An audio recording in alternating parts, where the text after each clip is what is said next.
बिहार में जारी एसआईआर और राहुल गांधी के वोट चोरी के दावे को लेकर देश में सियासी घमासान जारी है। अब अखिलेश यादव ने इलेक्शन कमीशन पर तंज कसा है। अखिलेश ने एक्स पर एक पोस्टर पोस्ट किया है। इसमें लिखा है, चुनाव आयोग कितने में मिलेगा, मुझे भी पीएम बनना है। इस पोस्ट पर अखिलेश ने कैप्शन लिखा, देश की सड़कों पर तख्ती लेकर खड़े युवाओं का चुनावी भ्रष्टाचार के खिलाफ गुस्सा बताता है कि बीजेपी के बुरे दिन शुरू हो गए हैं। अमेरिका और भारत के बीच जारी व्यापारिक तनाव को लेकर केंद्रीय वाणिज्य मंत्री पीयूष गोयल ने कहा, मुझे विश्वास है कि हालात जल्द पटरी पर लौटेंगे। नवंबर तक हम द्विपक्षीय व्यापार समझौता कर लेंगे, जैसा कि फरवरी में दोनों नेताओं के बीच चर्चा हुई थी। भारत अमेरिका के साथ BTA के लिए निरंतर संवाद में है। हालांकि अमेरिकी प्रतिनिधियों की दिल्ली यात्रा टलने के बाद अब तक किसी नए दौर की घोषणा नहीं हुई है। पाकिस्तान में सैटेलाइट इंटरनेट की सर्विस काफी दूर दिखाई दे रही है, क्योंकि यहां स्टारलिंक लॉन्च से पहले एलन मस्क का बैकग्राउंड वेरिफिकेशन होगा। स्टारलिंक ने पाकिस्तान में LDI लाइसेंस के लिए आवेदन किया था। हाल ही में पाकिस्तान में सीनेट की IT और दूरसंचार संबंधी स्थायी समिति की बैठक हुई।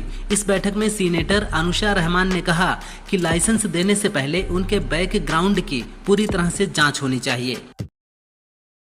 डॉक्टर भगवान का दूसरा रूप होते हैं, ये कथन लखनऊ के KGMU के डॉक्टरों ने एक बार फिर से सिद्ध कर दिखाया। सिद्धार्थनगर के ऑटो चालक रामू यादव के साथ हुए एक हादसे में 6 सेंटीमीटर का कांच का टुकड़ा उनके मस्तिष्क को चीरता हुआ दाहिनी आंख में घुस गया था।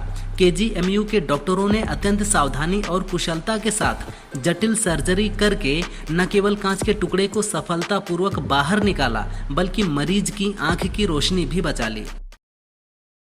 तेलंगाना के पूर्व CM के चंद्रशेखर राव की बेटी के कविता ने MLC पद से भी इस्तीफा दे दिया है।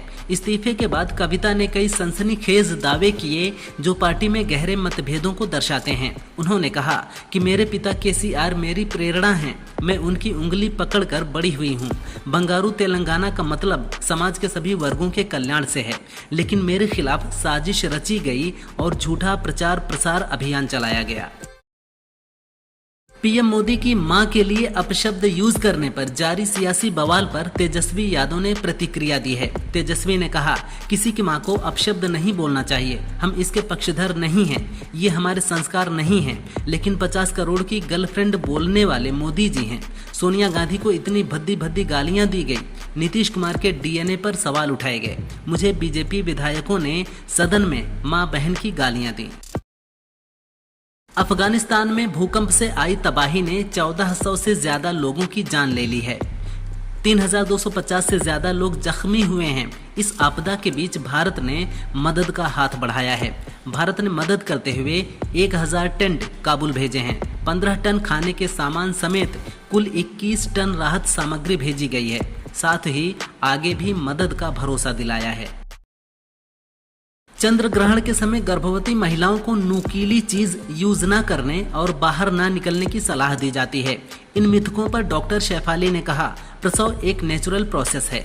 चाहे चंद्र ग्रहण हो या सूर्य ग्रहण, इमरजेंसी स्थिति में एडमिट करना ही पड़ता है। लोगों में भ्रम है कि नुकीली चीज यूज करने पर बच्चे की जीभ कट जाएगी या बच्चे पर कट लग जाएगा। इसका कोई वैज्ञानिक प्रमाण नहीं है। आप ग्रहण के समय कुछ भी खा सकती हैं। बीजेपी ने कांग्रेस के वरिष्ठ नेता और प्रवक्ता पवन खेड़ा पर हमला बोला। बीजेपी के IT विभाग के प्रमुख अमित मालवीय ने कहा कि पवन खेड़ा की पत्नी नीलिमा के पास भी 2 वोटर ID हैं। एक खैरताबाद तेलंगाना में तो दूसरा नई दिल्ली में एक्टिव है। राहुल गांधी अपने नेताओं के अपराध से खुद को मुक्त नहीं कर सकते। बता दें कि नीलिमा तेलंगाना में कांग्रेस पार्टी की सक्रिय नेता हैं। डिप्टी CM केशव प्रसाद मौर्य ने बाराबंकी में 1 सितंबर को पुलिस लाठीचार्ज में घायल ABVP कार्यकर्ताओं और छात्रों से मिलने पहुंचे। ये छात्र विश्वविद्यालय के बाहर अपनी मांगों को लेकर प्रदर्शन कर रहे थे। मौर्य ने कहा कि पुलिस का काम शांति बनाए रखना है, लेकिन बर्बरता पूर्वक छात्रों पर हमला स्वीकार्य नहीं है। उन्होंने दोषी पुलिसकर्मियों के खिलाफ कार्रवाई का आश्वासन दिया है।